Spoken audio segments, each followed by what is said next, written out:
Copeuch Inversiones, el sitio donde todos pueden invertir, presenta Al Pan Pan. En el Mostrador Podcast, debate y conversación para comenzar tu mañana.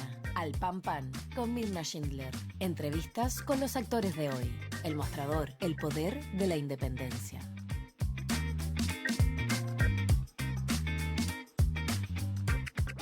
¿Qué tal? ¿Cómo están ustedes? Muy buenos días. Comenzamos el último capítulo de la semana de Al Pan Pan por elmostrador.cl, donde vamos a estar revisando las principales informaciones. Por cierto, la más importante de las últimas horas es la designación del nuevo ministro de Seguridad, del Ministerio de Seguridad, un ministerio nuevo que ya no va a estar en la moneda y que va a estar a cargo del que fuera hasta hace algunas horas subsecretario del Interior, ahora el ministro Luis Cordero, quien ha dado una entrevista, lo estaba escuchando en Radio Cooperativa y decía una cuestión que me pareció bien relevante y la quiero destacar, y es que aumentar el presupuesto, que ha sido importante en este periodo, en este gobierno, la cantidad de leyes que se han aprobado y todo aquello que es muy, por supuesto, relevante para hacer frente a la crisis de seguridad que enfrenta el país. Él decía, bueno, solo tiene sentido si es eficaz y tiene resultados. Y es parte del desafío que va a tener entonces en el último año de este actual gobierno. Vamos a estar en el siguiente bloque, como todos los viernes, conversando con nuestro editor del newsletter Más Política del Mostrador, Juan Diego Montalva. Pero ahora vamos a tomar contacto desde Londres con la cientista política a Javiera Arce Rifo. Javiera, ¿cómo estás? Un gusto de tenerte con nosotros aquí en El Mostrador. Hola, muy buenos días. Bien, gracias. Sobreviviendo al doctorado, pero bien. Eso, me parece súper bien. A ver, Javier, hay hartos temas que te queremos preguntar. Vamos a estar hablando también de tú sabes, ¿no? De los entreveros entre las derechas, a propósito además de la llegada o la elección polémica, ¿no? De Manuel José Osandón a la presidencia del Senado, en fin. Pero partamos por este tema de seguridad porque la designación de Luis Cordero, bueno, tiene un punto ahí que me gustaría saber cómo lo ves tú, cómo analizas esto que va a ser además el último año del gobierno en materia de seguridad también. Sí, o sea, yo lo que entiendo es que el ministro Cordero es bastante bueno para eh, establecer instituciones, para formarlas, para equiparlas. De hecho, él tiene una expertise técnica bastante fuerte, entiendo, en derecho administrativo, por lo tanto, es la mejor persona que se requiere para precisamente institucionalizar o crear y mejorar la institucionalidad. Y yo creo que eso es más o menos el tiempo que van a tener de aquí a que se acabe el gobierno, que no es mucho más, y dejar una buena herencia, creo yo, un buen legado, el gobierno para lo que viene. Entiendo que el subsecretario también es una persona bastante involucrada en estos temas, conoce, ha estudiado bastante, entonces yo creo que van a ser una buena dupla y van a poder hacer un buen trabajo. Ahora, las críticas de la oposición tienden a ser un poco maniqueas respecto de como la pertinencia de estos, como, claro, que necesitamos expertos en seguridad. Yo creo que al principio, cuando uno quiere echar a andar instituciones, lo que más hace falta son buenos abogados administrativistas que sepan hacia dónde apuntar la institucionalidad, de tal manera que después que lleguen los expertos, y que ellos se supone que tienen más expertos en este tema, si es que aspiran a gobernar, para llegar y empezar directamente a hacer políticas públicas y no estar metidos en temas administrativos. Claro, porque fíjate que en la entrevista, Javiera, él hablaba sobre, bueno, se le preguntaba, ¿no es cierto?, respecto de esta enorme percepción que hay de inseguridad. O sea, no es solo el tema de las cifras, que, ojo, aviso que la próxima semana ya va a estar el consolidado de cifras respecto de la situación, la estadística consolidada, quiero decir, de la situación en seguridad del año 2024. Ahí va a estar el tema de los homicidios, que si bien han bajado, como son tan violentos, generan mucho impacto en la ciudadanía. Entonces, él hablaba de cómo enfrentar este tema de la sensación de inseguridad con que se vive. Tú estás afuera, viviendo en un país, qué sé yo, desarrollado, pero imagínate hoy día en Chile despertarse todos los días, independiente si la cifra es más baja, con crímenes, crímenes y crímenes y crímenes terribles. Entonces, te pregunto, ¿cómo se combate o sea, cómo se gobierna y cómo se trabaja este tema de la seguridad cuando tienes una sensación de inseguridad tan alta? Sí, bueno, acá tampoco es que no pase nada. A mí me robaron mi iPhone afuera un- del gimnasio que está en un barrio súper, como muy, muy Mira, cuico, y me tiraron unas bicicletas encima, fue súper violento, o sea, terminé también en la policía y fue como muy, muy estresante. Y de hecho pasan robando cosas y acá igual es como, o sea, también hay problemas como le dicen acá el antisocial behavior.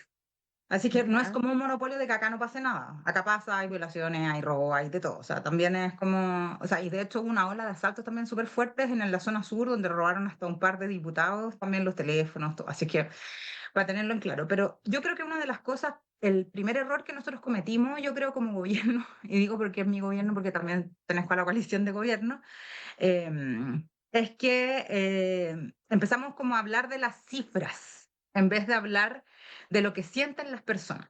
Yo creo que cuando uno empieza a hablar solo de las cifras y dice, no, pero mira, lo hemos bajado, no sé qué, la percepción de inseguridad, como bien decías, es una cuestión que hay que aprender a manejar también. No es llegar y empezar como a ningunear a las personas y decirles, oiga, ¿sabe qué? Pero igual, mire, la cifra me dice que esto bajó. Eso, además de ser tecnócrata, es ser insensible con la población.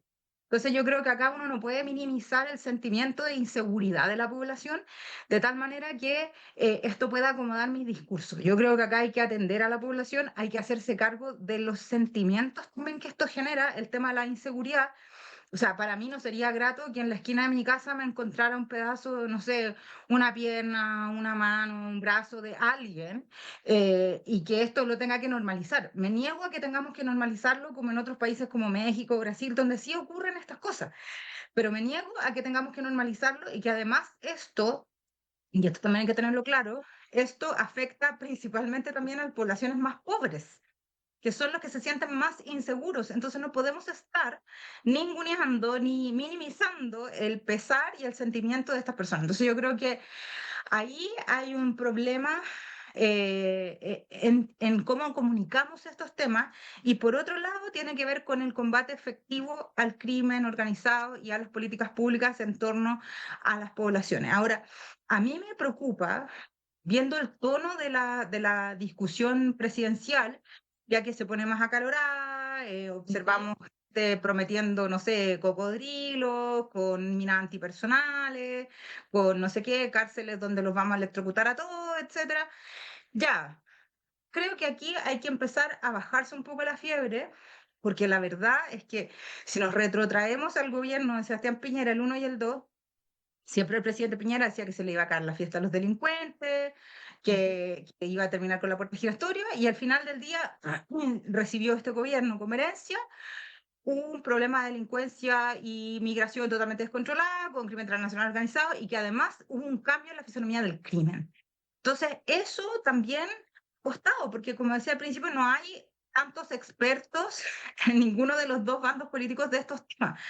Entonces son temas que además no están acostumbrados nuestros expertos, nuestra población, a asimilarlos y también a combatirlos. Entonces yo creo acá que hay que mirar otras alternativas más allá de, vamos a ir a aprender a, no sé, cómo ponían disparar con el fusil y Claro. no sé qué, y decir cosas y políticas públicas realmente inverosímiles que en realidad lo único que hacen, y eso como en el otro día estuve haciendo como una revisión bibliográfica súper rápida, no encontré Ya. ningún estudio que afirmara que tener pistolas o armas en las casas iba a generar un bienestar para la población, o si la gente iba a estar más segura, sino por el contrario, los delincuentes agarran estas armas porque nosotros no tenemos capacidad, por mucho que entrenemos, no tenemos capacidad de manejar bien estas armas, y se las llevan y nos matan y matan a otra gente. Entonces, como que de verdad puede ser una política extremadamente absurda, y que yo de verdad me da mucho miedo que nos transformemos en Estados Unidos.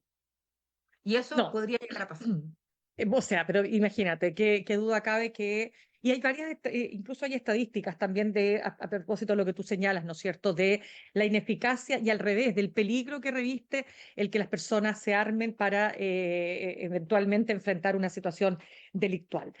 Javiera, vámonos al tema político. Quiero partir por el oficialismo, porque quiero saber cómo has visto, primero que nada, a la candidata Toá en el ya en el terreno en que se está moviendo.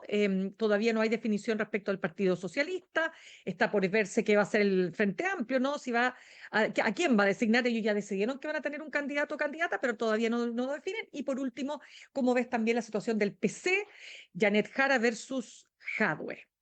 Mm. A ver, yo de lo que recuerdo de la última contienda, yo recomendaría sí o sí tener o esforzarnos por tener una primaria.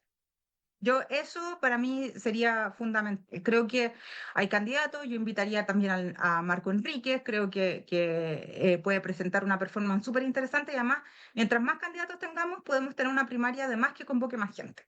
Entonces, ¿qué es lo que podemos hacer con los candidatos que pierdan en esa primaria? Los podemos reciclar y llevar al Parlamento. Incluso en distritos mucho más difíciles pueden encabezar las listas del Senado, la Cámara de Diputados, y podría ser que se pueda hacer un diseño electoral bastante más interesante y más fuerte, eh, como tomando en cuenta este como ejercicio y esta televisión previa que van a tener o esta visibilidad de 2 meses de candidatos.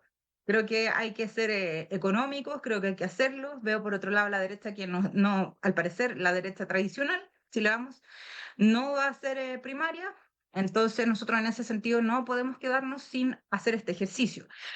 Ahora, me parece complicado que no tengamos claridad de algunos candidatos, sobre todo en partidos como el mismo Frente Amplio, el Partido Comunista, pero o sea, creo que todavía falta un mes para la inscripción de candidaturas, falta harto tiempo todavía.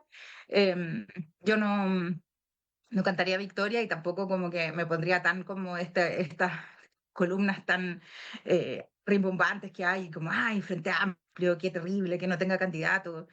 No sé, yo creo que hay que mirar esto también con distancia, o sea, son gente que le explotó el poder en la cara, por supuesto han tenido que rearticularse y rearmarse como partido, y en esa, en ese puzzle que están tratando de hacer, por supuesto que se les ha ido energía en otras cosas y no hay un abanderado específico, entonces también hay que como mirar, de repente quién quiere ir a hacer a pagar el servicio militar. Esto es muy común en política, todos lo hemos pagado el servicio militar en algún momento. Entonces también yo desdramatizaría un poco que están todos súper graves, que nadie quiere tomar el legado del gobierno y no sé qué. Ya, pero espérame, pero al PC, está bien, a lo mejor no ha ganado una elección presidencial, pero no es que está apareciendo en el poder, y todavía no tiene definición. Sí, pero yo lo veo claro, ¿ah? Yo creo A que ver, ¿qué ves ahí? lo dejado está complejo por temas judiciales, en verdad. Yo creo que lo que sí, lo que nos demuestra, como toda esta chimuchina que hemos visto como entre los chats y todo eso, que hay una desafección con la línea del gobierno. Ya, y eso o sea, es evidente, pero ¿quién de la coalición no tiene una desafección con la línea del gobierno? O sea, y lo que supimos de la diputada Cariola tampoco me parece tan grave y tan como desleal y todo. Si en general todo el mundo tiene, en política tienen esta forma también, y como que también puede haber una crítica interna bastante fuerte. Ahora, yo creo que en el caso del PC yo creo que la ministra Jara va a hacer una súper buena carta. Ella misma ha estado haciendo declaraciones y mostrándose más aguerrida en estos últimos días. Y también para participar en una primaria, hacer una primaria de lujo con ella. Ella es tremenda, ha sido tremenda ministra, pero además un cuadro político bien interesante de parte del Partido Comunista. O sea, una persona que no es una llegada a la política tampoco, ella tiene una trayectoria, es una persona que ya reconocemos en distintas posiciones políticas. Yo creo que el PC, claro, debe tener un tema ahí entre los que son más pro gobierno y los que son eh, más críticos, pero ese es un tema también que ellos sabrán resolver, espero, y puedan enfrentarse a lo que viene. Ya, y la ex ministra Toá, ¿cómo la ves en el despliegue que ha tenido hasta ahora? Mm, Bueno, no es fácil ser candidata presidencial luego de haber estado a cargo de la seguridad pública del país y liderando políticamente un gabinete. El Ministerio del Interior es un cargo extremadamente difícil, es prácticamente una moledora de carne. De hecho, me acuerdo, y siempre cuento esta anécdota, que cuando empezaron a nombrar los ministros, yo me había venido recién para acá y mi mamá me llamó y me dijo, oye, ¿qué opinas de que asiste siendo ministra del Interior? Porque lo están mostrando como casi la princesa y no sé qué. Y yo le dije, bueno, que le vaya bien. Y me dijo, ¿y tú hubieses aceptado algo así con la trayectoria que tienes en política? Y yo le dije, ¿sabes qué? No soy muy joven para morirme. Y la verdad es que es Tema. un cargo, es como una huesera. es como una huesera el Ministerio del Interior. Ahora que le sacaron el tema de la seguridad pública y lo transformaron en un ministerio, es un ministerio extremadamente pesado, un ministerio muy difícil, donde la gente que va tiene que ser una gente muy experimentada y toda es muy experimentada. Ahora, eso, traspasarlo a una candidatura presidencial es muy complicado. Es una persona además que tiene una formación académica, intelectual extremadamente potente, es una mujer muy inteligente, muy culta. Ella se ha preparado toda su vida, yo creo, para esto, pero lamentablemente los tiempos actuales no acompañan. Y esa es mi principal preocupación, en un escenario en que los partidos políticos están desprestigiados, en un escenario donde además hay una anomia política, en que los partidos también han actuado bastante mal en la esfera política, pero una candidata de estas características, donde además tenemos casi una oda a la vulgaridad, una oda a la desinformación, candidatas como todas quedan como medias old fashion dentro de el, diría yo, dentro del espectro político. Ahora yo creo y tengo mucha fe en que ella lo podría dar vuelta, tal vez como poniendo ejemplos más desde la cotidianidad y tratando como de hacer más campañas territoriales que estar como o sea, y también combinarlos con medios de comunicación, pero creo que las campañas territoriales pueden surtir más efecto de conocer a la candidata desde esa Sí, perspectiva como más cercana. sí. Javiera Arce, la candidata Toa tiene varios desafíos. Uno, de acuerdo a lo que se ha visto, es, por cierto, lograr que sectores de centro o sectores otrora del centro izquierda, estoy pensando en los amarillos, algunos demócratas, se inclinen por votar por ella. Pero no solo estamos hablando a nivel político, sino que, a ver, de elección, de electores, quiero decir, electores que se identifican con grupos más moderados. Pero por otro lado, tiene la tensión de lograr que la izquierda de Apruebo Dignidad termine apoyando su candidatura. Es difícil, o sea, está en un zapato chino, por decírtelo de alguna manera. Es que es complejo porque ella representa el establishment del cual la Prueba de Dignidad todo el tiempo se aburrió y pateaba a los 30 años. ¿Quién es el símbolo de los 30 años? Diría ella. Ahora, a ver, igual ha pasado harta agua bajo el puente, tampoco es que los 30 años sean lo peor del mundo, yo diría que los 30 años ayudaron bastante a normalizar este gobierno. Yo siempre tuve mucha crítica respecto de los varones del Partido Socialista, respecto de los circuitos extrainstitucionales del poder donde se toman decisiones, como diría Cortés Terzi, pero creo que es, son tiempos distintos. Y en el caso de ella podría representar un desafío también para establecer una identidad o recuperar la identidad perdida de este socialismo democrático, que se vio tan afectada, yo diría, como entre el año 2021 y 2022, con un partido que fue incapaz de alinearse detrás de Jasna Proboste, con personas que se descolgaron, como Maya Fernández, como Manuel Monsalve. ¿Tú ves que eso no puede, eso podría no ocurrir con, es que por eso te pregunto, Yo porque ya han espero que hecho, eso no ocurra, porque ya, o sea, en política hay que saber tener palabras. Eso es lo que yo bueno, creo. Bueno, hay a gente que veces no tiene falta. palabras. La gente que se fue con Boric y se sometió a esta primaria bueno, esa gente no tiene palabras. Pero yo supongo que estamos más grandes y que hemos madurado y que vamos a tener palabras, de que si nos sometemos a una primaria legal, entre todos, vamos a respetar el resultado que ahí salga.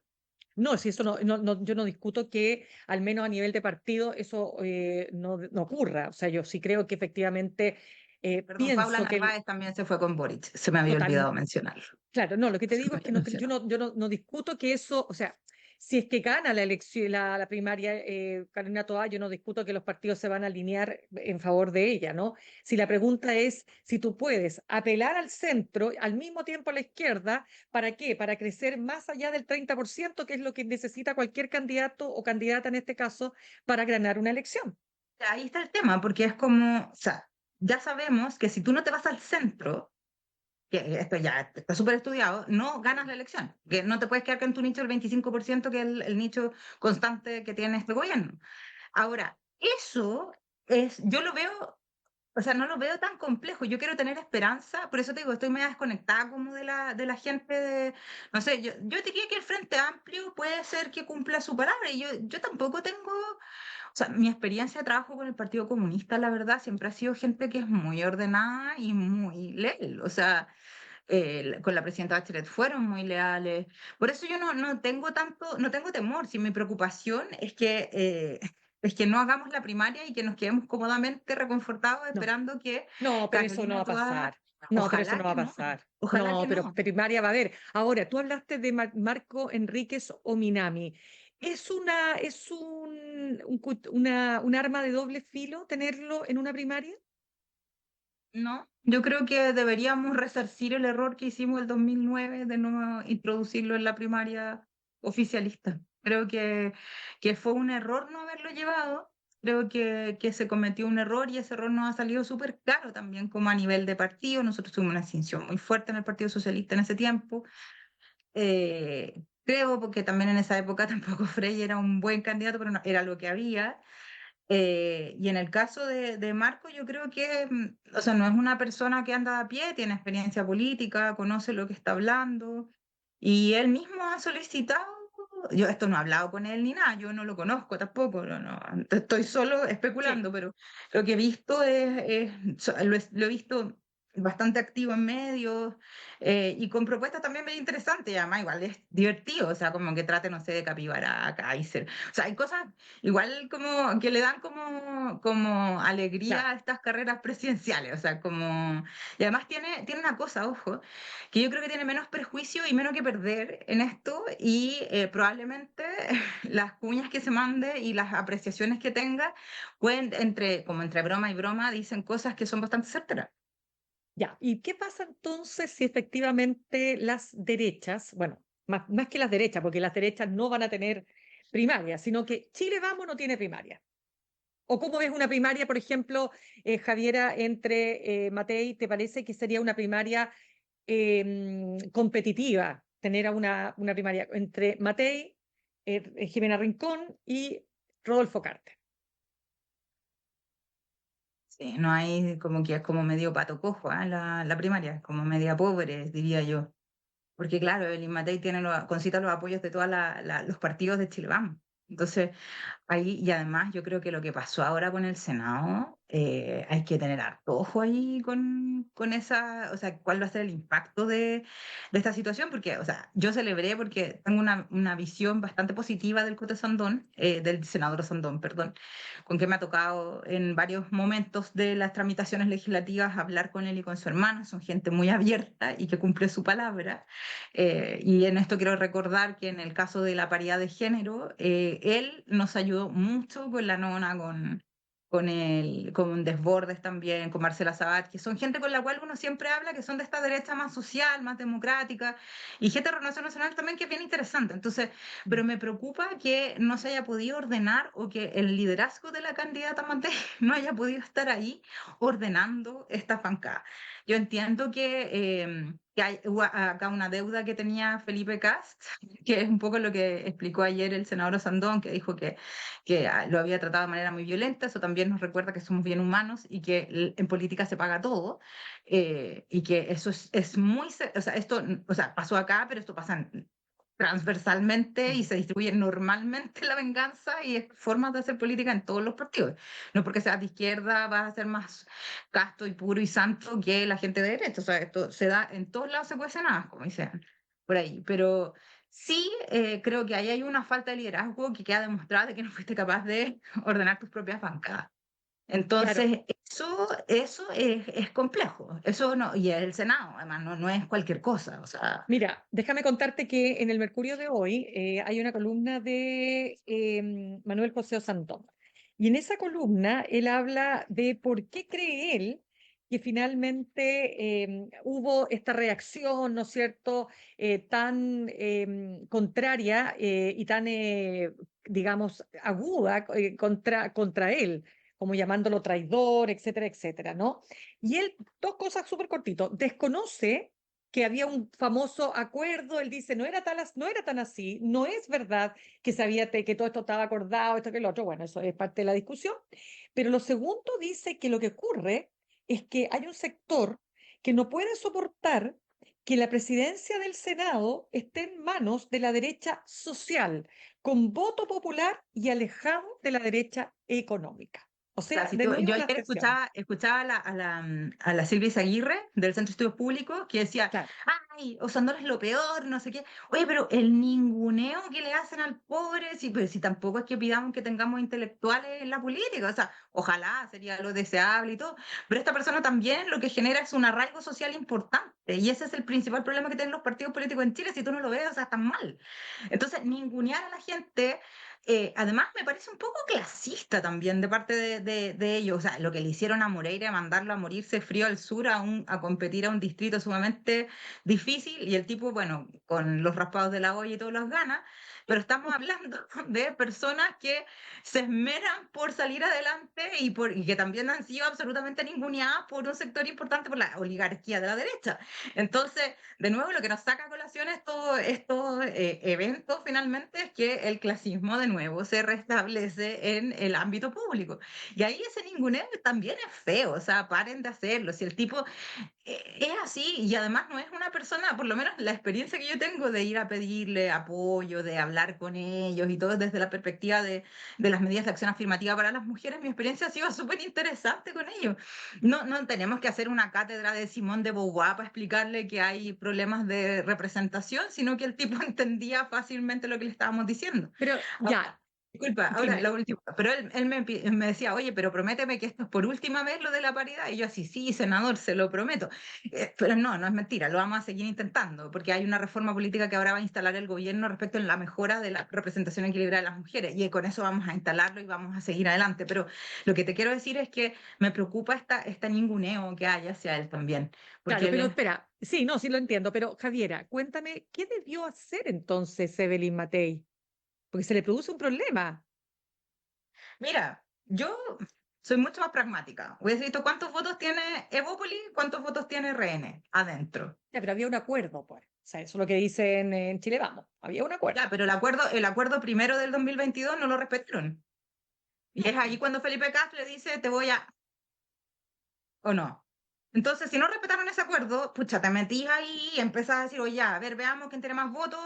Pucha, dijiste esto, luego ya te la bancas, lo siento, alguien tiene que pagar en esto. El pato de la boda va a tener que ser Cast, le damos los votos a... No era tan difícil, no era tan Ya, difícil. pero por eso te digo, tú dices que Matei, porque lo que decía ayer Osandón, que Matei le había dicho algo así como, haz lo que tengas que hacer.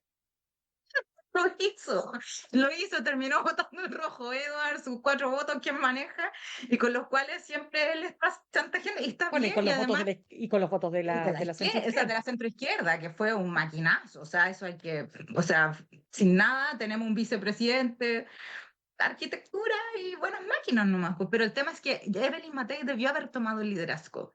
Mm. Cuando están peleando hay que tomar el liderazgo, eso es tener cinturón, ¿La como se dice en política. ves sola, Evelyn Matei, la ves un poquito sola? ¿En qué sentido te lo pregunto?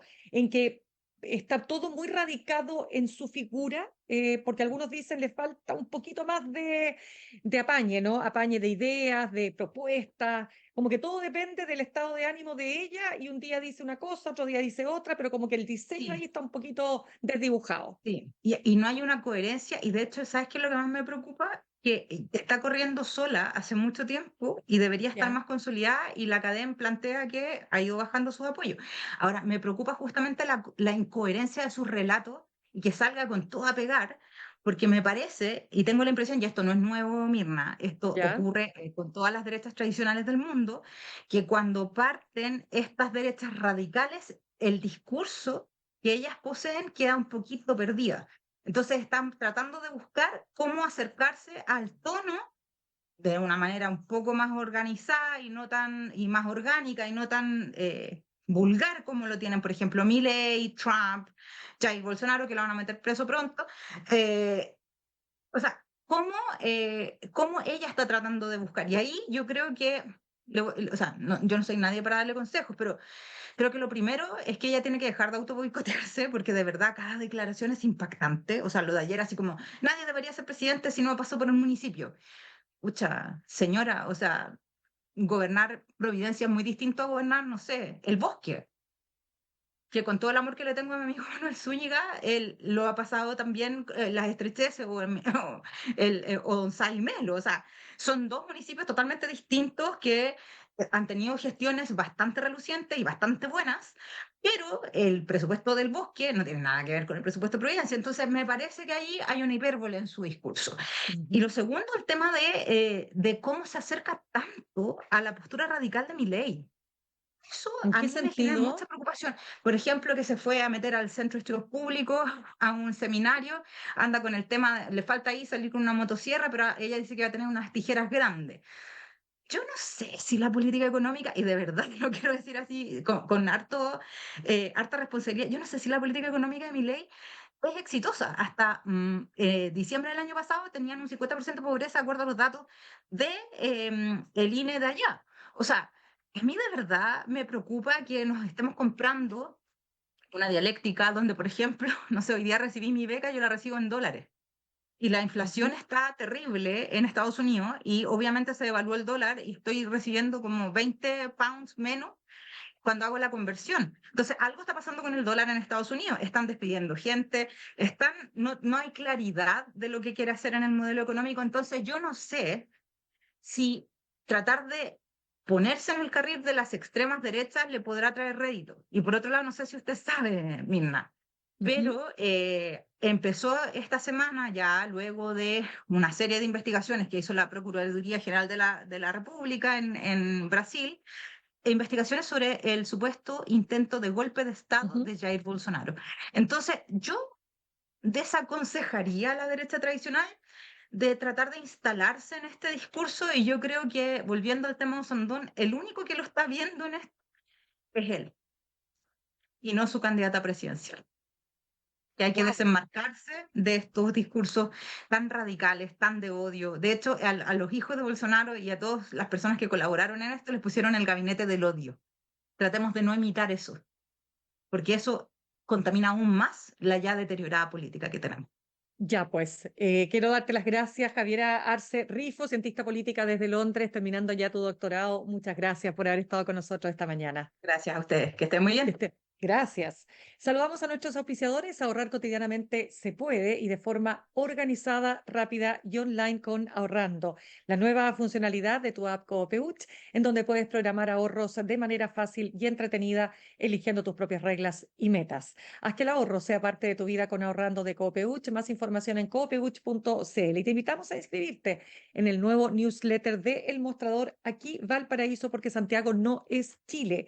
Las noticias con identidad propia de la región, todos los lunes en tu correo. Nos vamos al corte y al regreso. Harto tema. Saque sus palillos, saque el tejido, porque vamos a estar conversando con nuestro editor del newsletter Más Política del Mostrador, Juan Diego Montalva, que siempre nos trae novedades de lo que no se conoce tan abiertamente de la política nacional. Ya volvemos.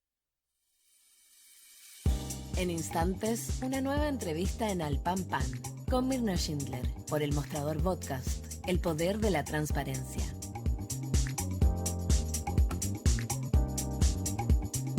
En Coopeuch cada vez somos más socios. Y cada año tenemos una buena noticia, el remanente, un beneficio único de las cooperativas, en donde los resultados